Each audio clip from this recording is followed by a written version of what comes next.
네, 서울시장 보궐선거 야권 단일 후보가 어제 결정이 됐습니다. 국민의힘의 오세훈 후보로 결정이 됐는데요. 이로써 본선 라운드에 막이 올랐다 이렇게 봐도 될 것 같습니다. 자, 지금부터 더불어민주당의 박영선 후보 연결을 해서 선거에 임하는 입장, 전략 자세히 들어보도록 하겠습니다. 나와 계시죠? 네. 네, 안녕하세요. 네. 맞상대로 오세훈 후보로 결정이 됐습니다. 맞상대로 어떻게 평가하십니까? 네.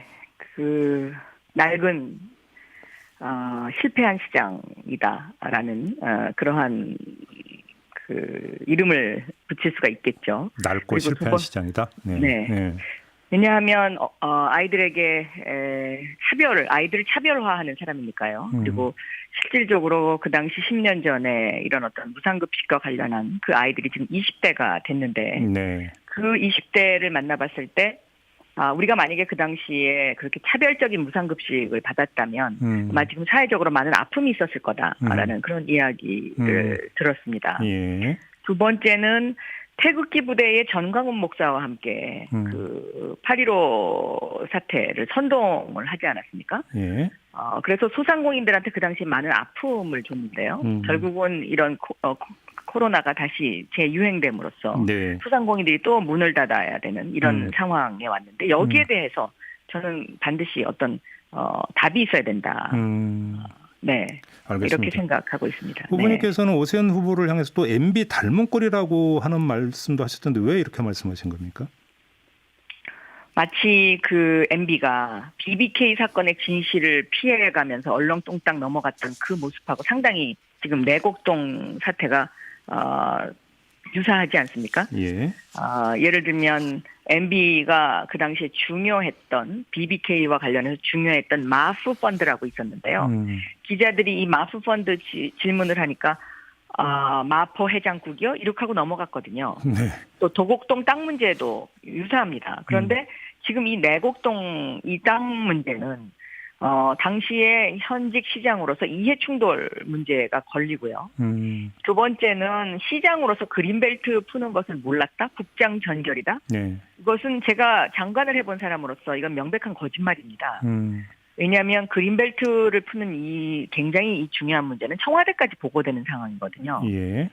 그런데 이것을 몰랐다고 하면 현재 법의 시행령상에 있는 반드시 서울시장을 정유하도록 되어 있는 그 법을 어긴 것이죠. 그래서 상황은 저는 이것은 녹록지 않고 상당히 심각하다라고 보고 있습니다. 알겠습니다. 네. 내곡동 관련은 좀 이따 좀 더 질문을 드리도록 하겠고요. 네네. 아무튼 후보님께서 오세훈 후보를 향해서 MB 닮은 꼴이라고 비판을 하시니까 네. 오세훈 후보는 후보님을 향해서 괴벨스 같다고 맞받아쳤는데 어떻게 말씀 주시겠습니까? 이 괴벨스라는 것은 결국은 유태인 박해를 시작한 사람 아닙니까? 네. 그러니까 결국은 국민의힘 세력의 자기 고백이죠. 그러니까 우리 역사적으로 치면 광주 5.18 민주화운동과 같은 전두환 정권 시절에 예. 유사하게 비교할 수 있는 그런 상황 아닌가요? 네, 그래서 스스로 자기 고백을 한 것이다. 저는 이렇게 생각하고 있습니다. 알겠습니다. 아무튼 그 시장으로 있을 때 10년 전에 어떤 그 행적이라든지 MB와 연관성 이런 것들을 집중 제기를 하시는데 그게 지금 표심을 좀 움직일 수 있다고 보세요? 그렇게 확신하세요? 저는 서울 시민들에게 과연 지금 서울이 이렇게 과거에 낡고 잘못된 역사가 반복되는 그런 어떤 시장을 뽑아야 될 것이냐 아니면 서울의 미래를 결정하는 미래 100년의 좌표를 결정하는 이런 어떤 중요한 시점에 이것은 아니지 않냐 후퇴하는 그런 어떤 역사를 만드는 다시는 이런 것이 반복돼서는 안 된다고 생각하거든요. 네. 네. 알겠습니다. 자, 내곡동 문제 좀 질문을 드리겠는데요. 그러니까 이제 후보님을 비롯해서 캠프에서 제기하고 있는 문제를 한마디로 정리하면 셀프 특혜다 이런 거잖아요. 간단히 이야기를 그렇죠. 하면. 그러니까는 예를 들면 셀프 특혜라는 문제도 있지만 지금까지의 해명 과정에서 3번의 말바꿈이 있었고 거짓말이 있었다는 것이죠. 네, 국장 정결로 끝났다. 나는 그 땅이 어디에 있는지 위치도 몰랐다. 뭐 이런 어떤 그런 거짓말들을 하면서 지금 이 핵심을 피해가고 있는 상황. 그것이 더 굉장히 심각하다라고 보는 것입니다. 왜냐하면 예, 말씀 계속해 주세요. 예. 공직자가 거짓말을 하기 시작하면 이것은 MB와 같은 상황이 되는 것이죠. 13년 만에 BBK 진실이 밝혀졌지만 네. 그 MB로 인해서 MB가 그렇게 국정을 주도함으로 인해서 예. 대한민국이 그 당시 얼마나 후퇴했습니까? 민주주의가 후퇴하고 국정원 사찰이 있었고 4대강과 같은 이런 어떤 쓸데없는 부분에 재정 투입을 했고 자원 외교를 한다고 잘못, 이 부분은 아직 자원외교 부분의 실패 부분은 밝혀지지도 않았는데요. 이런 어떤 그 거짓말하는 후보를 우리가 다시 서울시장의 서울의 미래다라고 이야기할 수 있을까요? 알겠습니다. 네. 그러면 셀프 특혜임을 입증할 수 있는 결정적 증거나 이런 것들을 제시하면 이 논란은 금방 끝나는 거 아닙니까? 근데 결국은 없으니까 제시를 못하는 거 아니냐 이런 이야기도 그러니까 나오던데 어떤 말씀 주시겠습니까? 지금 이미 여러 가지 증거들이 나오고 있죠. 네. 예를 들면 국장 결제로 끝났다는 것이 서울시 의회 속기록에 그것이 아니다라는 것이 나오고 있잖아요. 네. 시장에게 보고했다라는 시정 질의에 대한 답변 이런 것들이 지금 나오고 있는데 네. 그 사이에 단일화라든가 이런 어떤 큰 이슈에 묻혀서 이것들이 언론에 집중적으로 보도가 되지 못한 이런 상황도 지금 현재 있고요. 또 앞으로 이러한 상황들이 지속적으로 저는 좀 뭔가 해답을 줄 것이다라고 생각하고 있습니다. 하나만 더 질문드리겠습니다. 오세훈 후보가 다른 언론과 인터뷰한 내용을 보니까 지금 예를 들어서 이제 본인이 어떤 무고함을 입증할 수 있는 자료가 서울시에 있는데 지금 서울시가 민주당에서 장악되어 있지 않느냐 이런 요지의 발언을 했더라고요. 이 얘기를 거꾸로 해석을 하면 네. 민주당 입장에서는 그러면 셀프 특혜임을 입증할 수 있는 어떤 물질적 증거를 접근할 수 있는 게 좀 오세훈 후보들은 상대적으로 용이한데 제시를 못한다라면 그럼 한계에 봉착했다는 이야기 아니냐 이런 해석도 따라붙을 수 있는데 어떤 말씀 주시겠습니까? 민주당이 장악하고 있기 때문에 서류를 확보 못한다는 것은 있을 수 없는 일이죠. 그리고 지금 현재 오세훈 후보가 내놓고 있는 그 자료 자체가 예. 결정적인 어떤 그것을 입증하는 것이 아니지 않습니까? 그러니까 노무현 정부 시절에 이것이 결정됐다? 이것 자체가 거짓말이고요. 네. 궁극적으로 이 내곡동 땅 문제는 환경부의 반대로 노무현 정부 시절에 이루어지지 않았던 것이고 예. 이명박 정권에서 본인이 시장을 했을 때 다시 서류를 만들어서 다시 제출을 해갖고 시작되는 것이거든요. 네. 그렇기 때문에 이것은 이미 서류로서도 지금 오세훈 후보가 내놓고 있는 그 서류 자체가 그 상황을 교묘하게 이렇게 피해가고 있는 것이지 그 서류가 입증되는 것은 아니죠. 알겠습니다.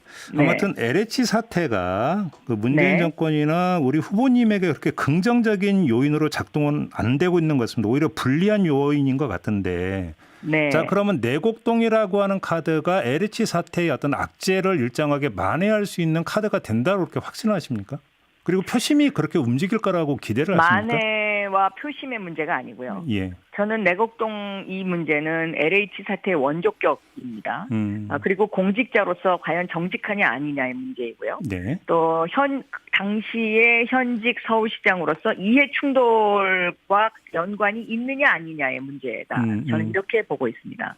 그리고 국민들은 지금 이해충돌 방지법을 통과시켜달라는 여론이 90%를 넘어서고 있습니다. 예. 그러니까 공직자가 자기가 하는 일과 관련성이 있느냐 없느냐 이 부분과 관련해서는 서울 시민에게 그 당시에 솔직하게 정직하게 이야기를 했어야 되는 부분이다라고 저는 보고 있는 것이죠. 알겠습니다.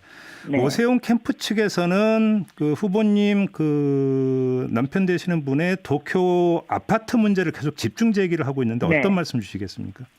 이 부분은요. 내곡동 사태와 그다음에 부산의 박형준 후보의 LCT 건을 덮기 위한 일종의 술책입니다. 이것은 술책이다? 도쿄 그러니까 아파트라는 어떤 그런 부동산의 어떤 같은 흐름의 이미지로 이걸 만들어가는 것이고요. 예. 이 도쿄 아파트와 관련해서는 이미 제가 인사청문회 때 질문이 나와서 다 소상히 설명이 됐던 부분인데 예. 이것을 이런 식으로 이렇게 만들어가는 것 이것은 정말 저는 옳지 못한 일이다라고 생각하고 있습니다. 예. 네. 근데 며칠 전에 저희가 이제 오세훈 캠프의 오신환 공동 선대위원장하고 인터뷰를 했는데요. 네. 이때 이분이 주장했던 내용 가운데 하나가 이건 인사청문회 이후 상황이 될 텐데 네. 정부 방침이 1가구 그러니까 2주택 이상자는 전부 다 주택을 팔아라라는 지침이 있었는데 지금까지 팔지 않고 있지 않았었느냐. 이 자체만 해도 네. 문제다라고 지적을 하던데 이건 어떤 말씀 주시겠어요? 첫째는요. 정부 지침은 대한민국과 관련된 부분이지 거기에 해당되지 않고요. 두 번째는 네. 그 아파트 자체가 그러니까 실거주 목적. 그러니까 당시에 제 남편이 일본에서 절반, 한국에서 절반 근무를 했던 상황이거든요. 예. 그렇기 때문에 그 아파트를 그냥 보유하고 있었던 것이고요. 그다음에 그 아파트를 사게 된 경위도 이명박 정권에서 직장이 압수수색 들어오고 BBK 문제로 이것을 뒤집어 씌우려고 하는 이 사찰이 진행되고 내사가 진행되고 네. 그 회사를 다닐 수가 없어서 일본으로 가게 돼서 거기서 직장에서 다녔기 때문에 예. 그래서 이게 이제 상황이 아파트를 사게 된 것인데 여기에 무슨 도덕적이나 아니면 법률적으로 무슨 문제가 있거나 이런 상황이 아닌데 이것을 가지고 이렇게 이야기하는 것 자체는 본인들의 그런 어떤 과오나 실점을 덮기 위한 것이다. 저는 이렇게 보고 있습니다. 일단 네. 현재 상태가 이제 처분은 됐는데 잔금이 아직 마무리가 안 된 그런 맞습니다. 상태입니까? 2월 달에 예. 매매 계약서를 체결을 했고요. 예. 그리고 2월 달에 계약금을 받은 상태이고요. 예. 현재 지금 잔금 처리가 안 돼 있는 그런 상황인데 이 잔금 처리가 지금 6월 18일 날 이렇게 돼 있습니다. 아, 네. 그래요? 네. 근데 또 일부 3월 달이라고 나온 보도는 그건 잘못된 것입니다. 그러면 네. 지금 그 아파트를 매입한 사람이 누군지 혹시 밝혀줄 수 있습니까? 다시 말해서 일본 사람입니다. 예. 후보님과는 전혀 상관이 없는 사람 맞습니까? 네, 저희도 모르는 일본 사람입니다. 네. 그래요? 네. 알겠습니다. 네. 자, 공약 관련 얘기로 좀 넘어가겠는데요. 일단 네. 궁금한 게 1인당 10만 원씩 디지털 지역 화폐를 지급한다 이런 입장을 밝히신 바 있지 않습니까? 예. 근데 일단 디지털 지역 화폐가 뭐예요? 이것은 지금 OECD 국가 가운데 중앙은행이 네. 중앙은행의 80%가 앞으로 결제 수단이 바뀌는 것에 대해서 준비하고 있는 화폐입니다. 네. 블록체인을 기반으로 해서요. 네. 통용되는 그런 어떤 스마트폰 속에서 결제가 가능한 디지털 화폐이죠. 그런데 이제 이것이 새로운 결제 수단으로 등장을 하게 되면 어떤 효과가 있게 되냐면요. 제로페이의 업그레이드 버전이라고 생각하시면 됩니다. 첫째, 이제 결제 수수료가 거의 무료에 가깝게 되고요. 예. 과거에 문자 메시지를 보내면 15원 정도의 돈이 들지 않았습니까? 네네. 이것이 이제 카카오톡으로 바뀌면서 무료화됐던 것처럼 송금 수수료도 무료화됩니다.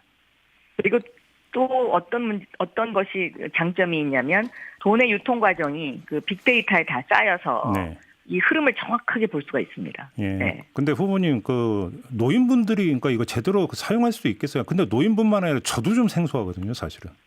처음엔 다 그렇죠. 처음에 제로페이도 다 힘들지 않았습니까? 근데 예. 서울 시민의 스마트폰 보급률이 93%에 이르고 있거든요. 네. 그렇기 때문에 저는 어떻게든 우리가 미래를 준비를 해야 하기 때문에 네. 이 디지털 화폐 문제는 언젠가는 한번 서울시가 투자를 해야 되고 이것을 시민들에게 홍보해야 되고 인식시켜야 되는 상황이거든요. 그런데 이번 기회에 10만 원에 1인당 10만 원의 재난 위로금을 드리면서 이 디지털 화폐를 인식을 시키게 되면 네. 서울이 그만큼 혁신 도시가 되는 것이죠. 알겠습니다. 근데 네. 야당에서는 매표행위라고 하던데. 그것은 이러한 좋은 정책을 선점하지 못한 데 대한 아픔의 표시이다. 저는 그렇게 생각합니다. 네. 그냥 그렇게 일축하시는 겁니까, 그냥? 예. 맞습니다. 그리고 알겠습니다. 우리가 지금 현금에서 크레딧 카드 시대가 왔고요. 예. 크레딧 카드에서 간편 결제인 제로페이 시대가 오지 않았습니까? 네. 이 다음 시대가 바로 디지털 화폐 시대입니다. 알겠습니다. 그래서 준비해야 되고 투자해야 되는 상황입니다. 네. 또 하나가 지금 재개발할 때 이제 35층 규제가 지금 시행이 되고 있지 않습니까? 이걸 네. 풀 수도 있다라는 요지의 말씀을 해 주셨는데 좀 정확히 말씀해 주세요. 어떻게 풀겠다라는 겁니까? 저는 35층을 일률적으로 규제하는 것에 대해서는 이거는 서울 시민 전체가 공감하는 부분은 아니다라고 생각하고 있습니다. 예. 예를 들면 로마에 가면 바티칸 성당의 높이보다 높게 건물을 못 짓도록 되어 있지 않습니까? 네. 이런 어떤 규정은 저는 로마 시민들이 공감한다고 생각합니다. 예. 서울도 이런 것이 필요한데요. 서울은 남산을 중심으로 만들어진 그런 어떤 형태를 갖고 있기 때문에 예. 남산의 경관을 해치지 않는 범위 내에서 35층 규제를 풀 수 있다라고 저는 보고 있거든요. 네. 그래서 서울의 어떤 이런 그 주변으로 가면 그 주변은 35층 규제에서 벗어나면 서울의 주택난 문제도 해결하고 또 스카이라인과 그다음에 바람길 같은 것을 고려를 해서 네. 저는 이 규제를 풀 수 있다. 그러면 예를 들어서 주변이라고 말씀해 주셨는데 한강변은 어떻게 됩니까? 한강변도요. 저는 그 남산을 중심으로 한 그 센터 부분에서 35층 이상의 고층이 올라가게 되면 스카이라인에 어떤 문제가 생기기 때문에요. 예. 저런 어떤 동쪽 끝이라든가 서쪽 끝이라든가 한강변에 이런 곳에는 풀 수 있다라고 생각합니다. 예를 들어서 예. 잠실의 롯데빌딩이 그 초고층으로 올라가지 않았습니까? 예. 그러한 논리와 굉장히 유사하게 갈 수 있다라고 생각합니다. 이제 서쪽 끝이나 동쪽 끝이라면 한강변도 풀 수 있는데 그러면 예를 들어서 뭐 용산고라든지 마포고라든지 이런 한강변은 안 되는 거죠? 그 부분은 제가 보기에는 너무 고층이 올라가게 되면 네. 도시 경관 자체가 다 망가지고 그렇게 되면 서울의 가치가 상당히 상처를 입기 때문에 네. 그런 부분은 미관을 고려해서 꼭 뭐 35층이라고 규제할 상황은 아니지만 35층보다 뭐 좀 더 높게 지을 수는 있습니다. 예를 들면 50층 밑으로의 그 35층에서 50층 밑으로의 어떤 그런 탄력적인 운영은 가능합니다. 네. 그래요? 예, 알겠습니다. 네. 마지막으로 임종석 전 청와대 비서실장이 고 박원순 서울시장과 관련해서 그 페이스북에 올린 글 보셨죠, 후보님? 직접 보지는 않고요. 보도를 통해서 접했습니다. 그런 네. 어떤 인식에 대해서 어떤 말씀 주시겠습니까? 저는 그 뭐 개인적인 뭐 표현의 자유에 대해서는 제가 뭐 이렇게 저렇게 이야기하기는 그렇습니다만은 네. 저는 앞으로 그런 일 안 해주셨으면 좋겠습니다. 네. 왜요? 왜냐하면은요. 네. 지금 어쨌든 그 피해 여성이 상처가 아물지 않은 상태이기 때문에요. 네. 그런 어떤 상처를 건드리는 발언, 이런 발언은 좀 자제해 주시는 게 좋지 않을까. 언론에서는 임종석 전 실장의 이런 페이스북 글을 지지층 결집용으로 해석을 하던데 그럼 후보님 입장에서는 별로 그런 차원에서도 도움 안 된다고 보십니까? 그렇습니다. 네. 그래요. 네. 알겠습니다. 자, 오늘 말씀 여기까지 드릴게요. 고맙습니다. 네, 감사합니다. 네, 지금까지 더불어민주당의 박영선 서울시장 후보였습니다.